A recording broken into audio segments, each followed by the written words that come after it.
हजरत सुलेमान अली सलाम के जमाने का जिक्र है कि एक चरवाहा जंगल में भेड़े चरा रहा था। उसके पास एक भेड़िया आया और बोला, मुझे एक भेड़ दे दो।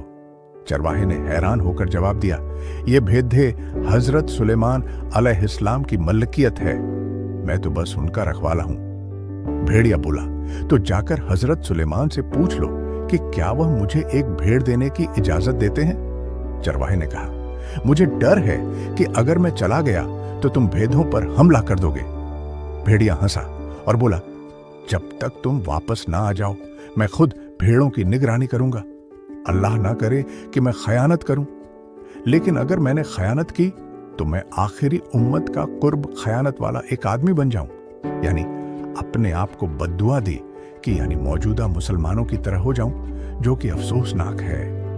यह सुनकर चरवाहा रवाना हो गया। चलते हुए चरवाहे ने 3 अजीबो गरीब मनाजिर देखे। पहला मंजर, उसने एक गाय को अपनी ही बच्ची का दूध पीते देखा। हैरान होकर उसने सोचा, सुभान अल्लाह, मैंने इस जैसा मंजर पहले कभी नहीं देखा, इसका क्या मतलब हो सकता है। दूसरा मंजर आगे बढ़ा तो ऐसे लोग देखे जो फटे पुराने कपड़े पहने हुए थे, मगर उनके हाथों में सोने की थैलियां थीं। चरवाहे ने सोचा, यह भी बड़ी अजीब बात है, उनके पास सोना है मगर यह फिर भी फकीर नजर आ रहे हैं। तीसरा मंजर कुछ और आगे बढ़ा तो एक बहता हुआ चश्मा नजर आया। प्यास की शिद्दत में जैसे ही करीब पहुंचा तो बदबू ने उसे रोक दिया। पानी की बदबू इतनी शदीद थी कि वह पीछे हट गया और हैरान होकर बोला, यह कैसी बात है, बहता हुआ पानी और इतना गंदा। आखिर वह हजरत सुलेमान अलैहिस्सलाम के पास पहुंचा और भेदिए की दरख्वास्त बयान की। हजरत सुलेमान अलैहिस्सलाम ने फरमाया, ठीक है, मैंने उसे इजाजत दी कि वो एक भीड़ चुनकर खा ले।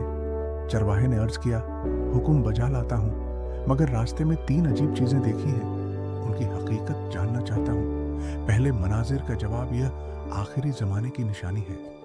माएँ अपनी बेटियों को फितना में मुब्तला करेंगी ताकि खुद फायदा हासिल कर सकें।